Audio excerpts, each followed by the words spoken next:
So, Julie, thanks for being here with us. And humanitarian organizations are facing significant challenges providing relief and response during emergencies. Can you tell us about effective policies, things that they could be doing better to improve performance? Paulo, a lot of organizations have been looking at a strategy called prepositioning, particularly over the last few years. So prepositioning means that you procure inventory and put it in a warehouse in advance of when you need it. You could do this globally, and you could have several warehouses or depots around the world that are set to respond to disasters. You can also do it within country, and some NGOs are looking at that. Such a strategy is used both for disasters as well as other kinds of humanitarian needs, including food aid that might not be disaster related.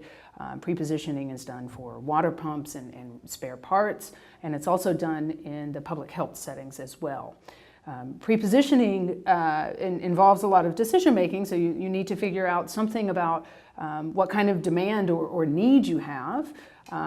One of the things that prepositioning can also do is it can help shorten the lead time from when you procure something and start the procurement process until when you're able to deliver that. And that's particularly important in the humanitarian sector, where you can both have emergencies come up on last minute, but also where you have lead times that can really be quite long in some cases. So addressing the lead time. Naturally, we have disasters that are taking place in different parts of the world, Africa, Asia, Latin America, and it's very difficult to know where they're going to take place, right? There's a lot of uncertainty. So in thinking about prepositioning, where should we locate these materials? Right? How do they go about doing, doing this and coming up with solutions? That's a great question. A lot of organizations have been studying that, many of them in partnership with universities. My university at Georgia Tech has worked on this. Other university partners have also looked at the issue. And you might look at things, for example, about what past disasters have looked like and where those disasters occur. So there's a database of past disasters and the number of people affected by those disasters. And it will tell you how many people were affected in Mexico or in the Caribbean or in Asia or in different parts of Africa. So that would be one thing to use in thinking about how much inventory that you might want to have. You might also want to think about your transportation components and where you can get things into and out of easily, which can include both the transportation times themselves associated with ports or trucks or air, but also customs and the clearance associated, particularly in a place like Africa where you might have difficulty in getting from one location to another location.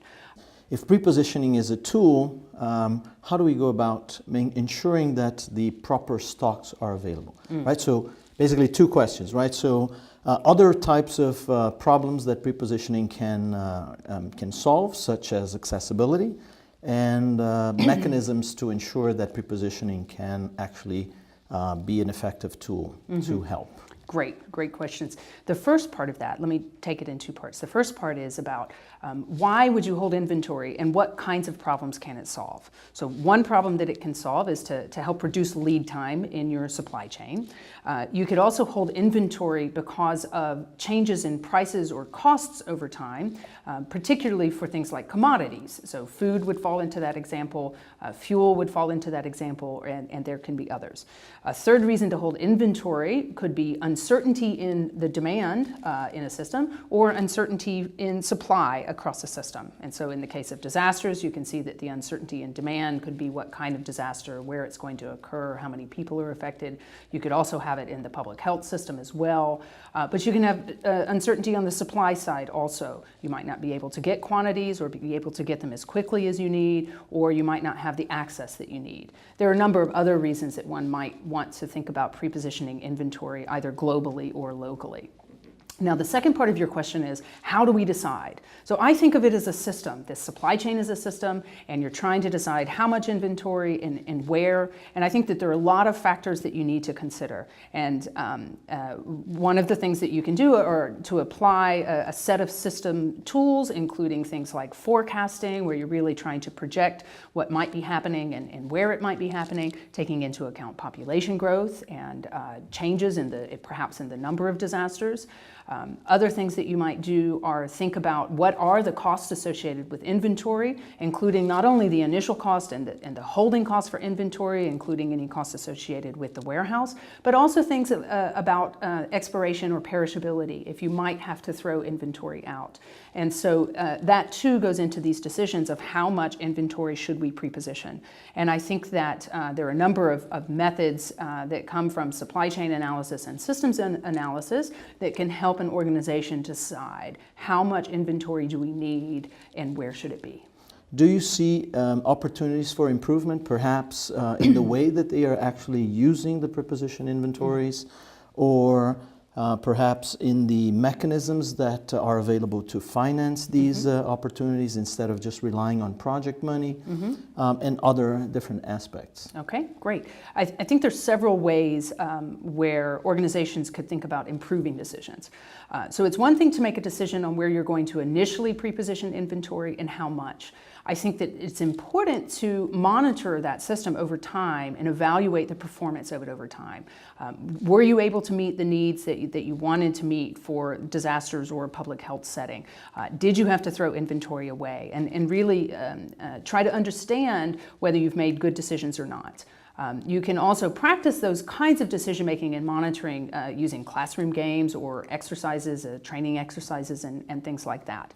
So that might be on the supply chain side of thinking about the inventory. And then if you determine that there are problems, you can see what can be done to fix it. Can you do better forecasting? Can you get longer expiration dates or cut down your lead time somewhere else so that you have a longer shelf life on an item?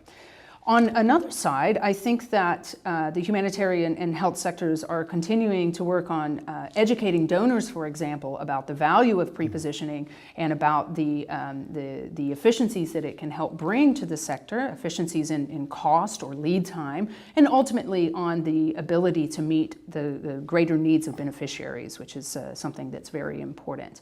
And then the final thing that we're starting to see a little bit on the prepositioned inventory is that some donors are also using some of that inventory and pushing it into disaster settings, for example. And I think that's something that we can continue to look at over time and see how the system is performing. Yeah, it's actually very interesting you mentioned this initiative with donors, because I see a lot of new thinking in terms of bringing donors along into the importance of some of these aspects. So it's really critical to ensure that the inventories are there and that they can have, the organizations have flexibility in terms of how to use the potential items for different purposes.